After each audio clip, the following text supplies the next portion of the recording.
जीतन राम मांझी के बयानों को आप चाहे जिस तरह से ले रहे हों, लेकिन जीतन राम मांझी के बहुत सारे ऐसे बयान हैं जिन बयानों की सत्यता कई बार प्रमाणित हो चुकी है। एक बार फिर से जीतन राम मांझी ने एक बयान दिया है। उस बयान को सुनने के बाद आपको सहसा विश्वास नहीं होगा कि आखिर जीतन राम मांझी को इन सब बातों की जानकारी कैसे हुई।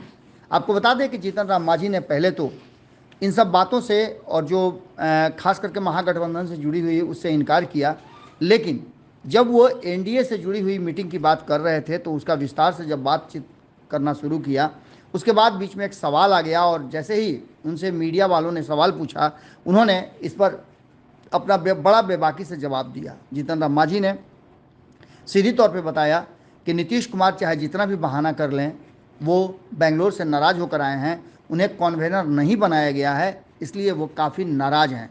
अब इसके आगे उन्होंने ये भी बात इशारों इशारों में कह दिया है कि कन्वेनर नहीं बने या बने, इससे अंतर नहीं पड़ता है। नीतीश कुमार को अपनी कुर्सी सीएम की देनी पड़ेगी और मामला यहीं आके अटका हुआ है। इसी को लेकर के जीतन राम मांझी ने पूरी जो बात कही है वो आप सुनिए, क्योंकि इसमें कई सारे ट्विस्ट है और कई सारे खुलासे हैं। कहीं ना कहीं जीतन राम मांझी ने वो पेंच जो बड़ी मुश्किल से जाम हुआ था उसे खोल दिया है। कि बैठक में सब लोगों को अपना अपना ड्यूटी लगाया गया था।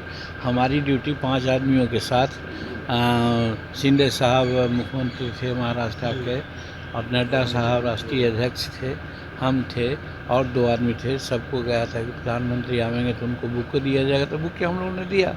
उसके बाद फिर जा करके हम लोगों को मीटिंग हुई, उसमें उन्होंने एड्रेस किया, हम लोगों ने भी अपनी अपनी बातें कही।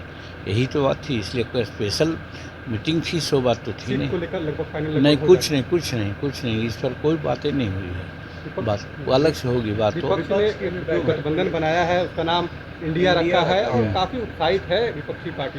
क्या कहेंगे सर, वाकई में चुनाव 24 में? नहीं, देखिए लोग उत्साहित हों या हतोत्साहित हों, इससे हमारा कोई मतलब नहीं है। जहाँ तक नाम रखने की बात है तो मैं समझता हूँ कि देश के नाम पर, धर्म के नाम पर पार्टी का नाम बनाकर नहीं होना चाहिए। ऐसे इसके लिए लोग कानूनी कार्रवाई में भी जुटे हैं और इलेक्शन कमीशन इसको देखेगी, इसलिए हम उस बारे में कुछ नहीं कर सकते हैं। रही बात, माननीय नीतीश कुमार जी वहाँ गए थे बेंगलुरु में, जिस उद्देश्य से उनका उद्देश्य पूरा नहीं हुआ। शायद बनना चाहते थे कन्वेनर, वहाँ के लोगों ने कन्वेनर बनाने की बात नहीं की तो मीटिंग छोड़ के पहले ही चले आए।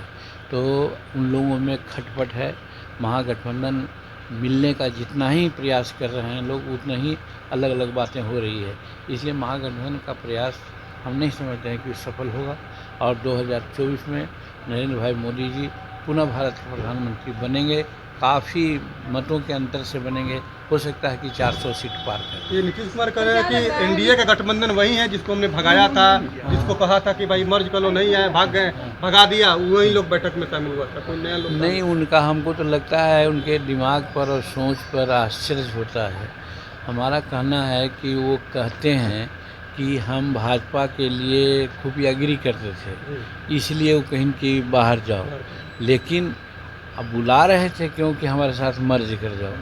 अगर मर्ज कर जाओ की बात होती, अगर हम मर्ज कर जाते तो और कस करके खुफियागिरी करते हम।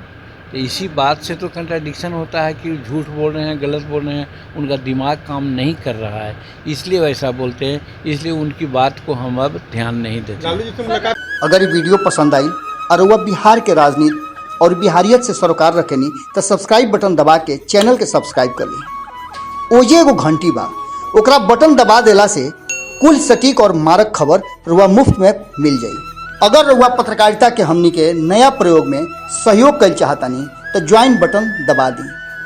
पेटीएम नंबर नोट कर ली 9386816700। धन्यवाद।